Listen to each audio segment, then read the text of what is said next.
తెలంగాణ రాజకీయాల్లో కేసీఆర్ శిఖరాయమానమైన కీర్తిని గడించారు. ఆయన తెలంగాణను సాధించిన నాయకుడిగా జనం గుండెల్లో నిలిచారు. 2 సార్లు సీఎంగా పనిచేశారు. 7 పదులు దాటిన వయసులో కేసీఆర్ ప్రస్తుతం ఉన్నారు. ఇక ఆయన పార్టీ బీఆర్ఎస్ అయితే విపక్షంలో ఉంటూ రాజకీయ పోరాటం చేస్తూ ఉంది.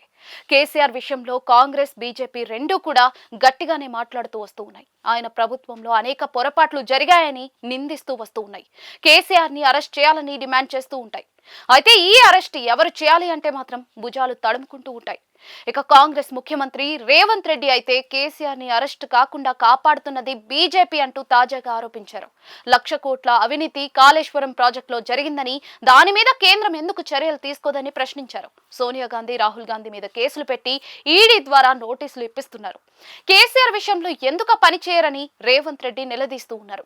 తెర వెనుక ఏ రకమైన లోపాయికారి తనంతో ఈ అరెస్టులు చేయడం లేదని కూడా ప్రశ్నించారు. ఇక కేంద్ర మంత్రి, బీజేపీ సీనియర్ నాయకుడు కిషన్ రెడ్డి కూడా అంతే ఘాటుగా స్పందిస్తూ ఉన్నారు.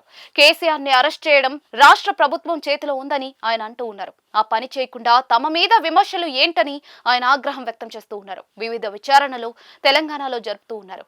కేసీఆర్ కుటుంబాన్ని పిలుస్తూ ఉన్నారు, కానీ అరెస్టులు అయితే లేవు. దీని మీదనే బీజేపీ నేతలు కాంగ్రెస్ ని నిగ్గదీస్తూ ఉన్నారు. ఇదిలా ఉంటే కేసీఆర్ ని అరెస్ట్ చేయడం అంత ఈజీ టాస్క్ కాదన్న చర్చ కూడా ఉంది. ఎందుకంటే కేసీఆర్ సీనియర్ మోస్ట్ నేత మాత్రమే కాదు, ఉద్యమ నేత కూడా. ఆయన ఫామ్ హౌస్ కి పరిమితం అయి ఉన్నా కూడా అరెస్ట్ కనుక చేస్తే ఆ తర్వాత సీన్ ఎలా మారుతుందో తెలియదన్న విశ్లేషణలు వినిపిస్తూ ఉన్నాయి.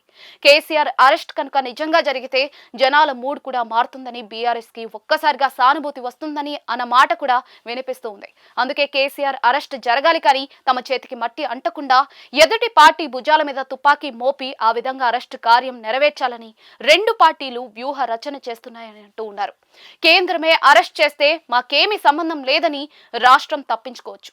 అలాగే కాంగ్రెస్ అరెస్ట్ చేస్తే బీజేపీ దానిని అడ్వాంటేజ్ గా తీసుకోవచ్చు అన్న ఆలోచనలు కూడా ఉన్నాయని ప్రచారం సాగుతోంది.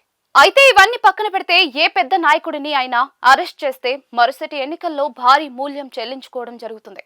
దానికి ఏపీలో జగన్, చంద్రబాబు ఉదాహరణలున్నారు. రేవంత్ రెడ్డి జైలుకు వెళ్లి వచ్చి గ్రాఫ్ పెంచుకుని సీఎం అయిపోయారు. సో కేసీఆర్ అరెస్ట్ అంటే కేవలం మాటలకే పరిమితం అవుతారు తప్ప చేతలకు దిగరన్న విశ్లేషణలున్నాయి. చూడాలి మరి ఏం జరుగుతుందో.